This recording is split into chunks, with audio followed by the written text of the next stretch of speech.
राधे राधे प्यारे भक्तों, भक्ति रस में आप सभी का हार्दिक स्वागत है। प्यारे भक्तों, जैसे कि आप जानते हैं कि पिछले कुछ दिनों से श्री राधा रानी की कथाओं का हम पान कर रहे हैं। उसी के अंतर्गत आज की कथा है श्री रासेश्वरी राधे रानी और हमारे नटखट कान्हा का ब्रिज भूमि में अलौकिक मिलन। तो आइए अंतर मन से झांकी निहारने की छोटा सा प्रयास करते हैं, कोशिश करते हैं। तो आइए इस सुंदर सी रसमयी यात्रा पर चलते हैं। एक दिन नंद बाबा जी वांढीर वन में अपने लाला को गोद में लिए खड़े थे।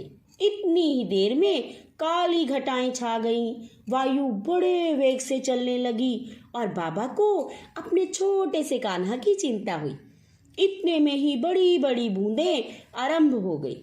कोई उपाय ना देखकर नंदराय जी एकांत मन से नारायण नारायण का जाप करने लगे। इतनी देर में मानो कोटि सूर्य उनके पास उतर आए हों। झंझावात न जाने कहाँ चला गया। नंद जी ने आंख खोलकर देखा तो सामने बड़ी सुंदर बालिका खड़ी थी।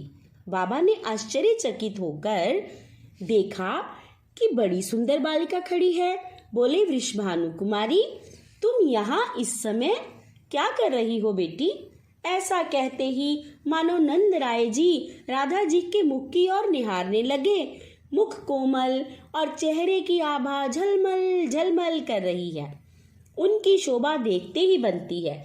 इतने में ही मानो नंद राय जी के मन में ज्ञान का प्रकाश उदय हो गया और उन्हें महर्षि गर्ग की कही हुई सारी बातें याद आ गईं। उन्होंने नंद राय जी को राधा तत्व के बारे में बताया था। जब हमारे कान्हा का नामकरण संस्कार था तो गर्ग जी ने नंद राय जी को चुपके से एक बात बताई कि वृषभानु कुमारी श्री राधा रानी और कोई नहीं, स्वयं गोलोक विहारी की प्राणेश्वरी हैं। और नंद बाबा को सारा कुछ याद आ गया।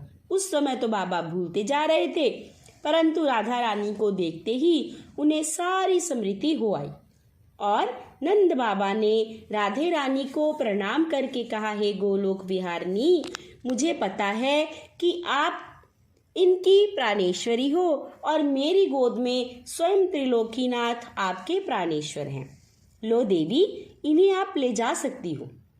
कहकर कुछ रुक से जाते हैं और कहते हैं, देवी, किंतु यह मेरा ही पुत्र है ना, आप इन्हें कृपा करके मुझे लौटा देना।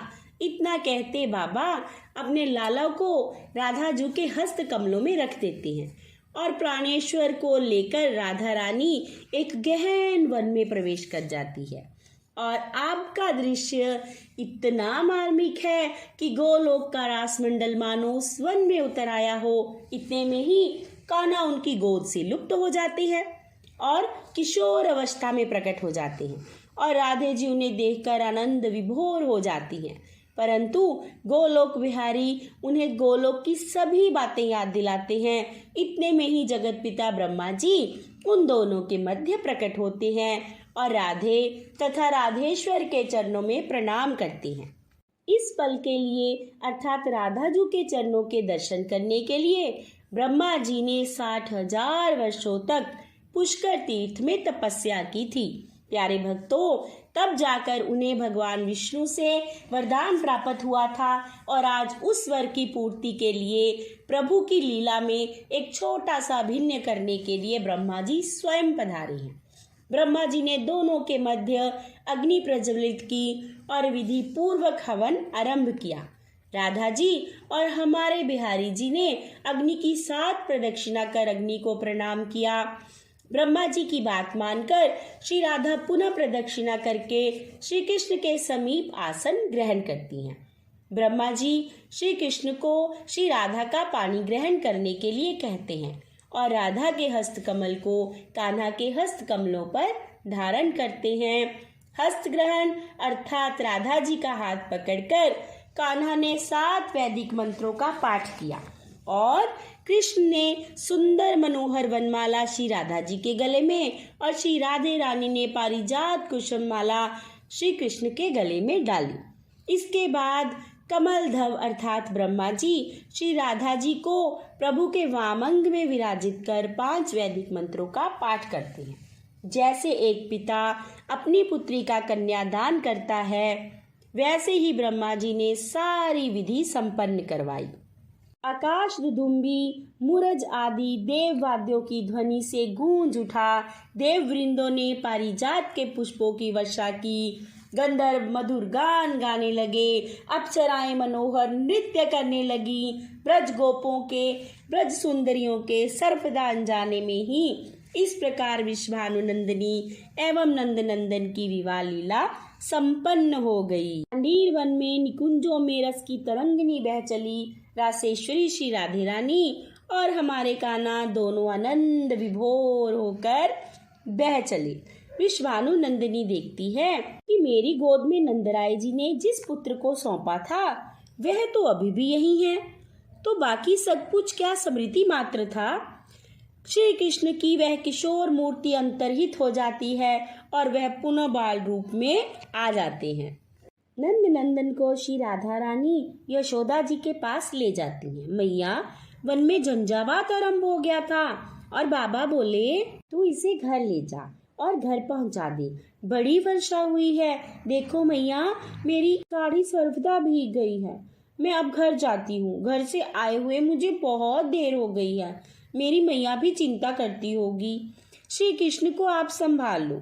यह कहकर विश्वानुनंदिनी ने श्री कृष्णचंद्र को यशोदा रानी की गोद में रख दिया और स्वयं विश्वानुपुर की ओर चल पड़ी। यशोदा रानी ने देखा कि साड़ी तो वास्तव में बड़ी गीली है। प्रबल उत्कंठा हुई कि दूसरी साड़ी पहना दूं, किंतु मैया का शरीर मानो निश्चेष्ट सा हो गया हो। अरे, कीर्ति की पुत्री कितनी सुंदर है। मैया सौंदर्यमयी प्रतिमा को देखती ही रह गई और देखते देखते राधे रानी उपवन के लता जाल में कहीं जा छिपी।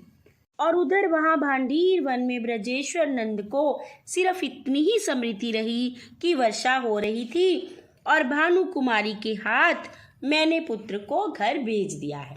हमारे नटखट कान्हा ने उन्हें सारी स्मृति विसरा दी। नंद बाबा को भी और हमारी राधा रानी को भी सब कुछ भूल गया। हमारे लीलाधारी ने योग माया से उन्हें सब कुछ भुला दिया। प्यारे भक्तों, यह हमारी राधे रानी और कान्हा का अलौकिक विवाहिक मिलन था। इसमें दोनों का विवाह हुआ, परंतु यह उनकी दूसरी मुलाकात थी। पहली मुलाकात जब हमारी राधा रानी 11 माह की थी और कान्हा का जन्म हुआ था, उस समय कीर्तिदा कान्हा को देखने के लिए गई थी।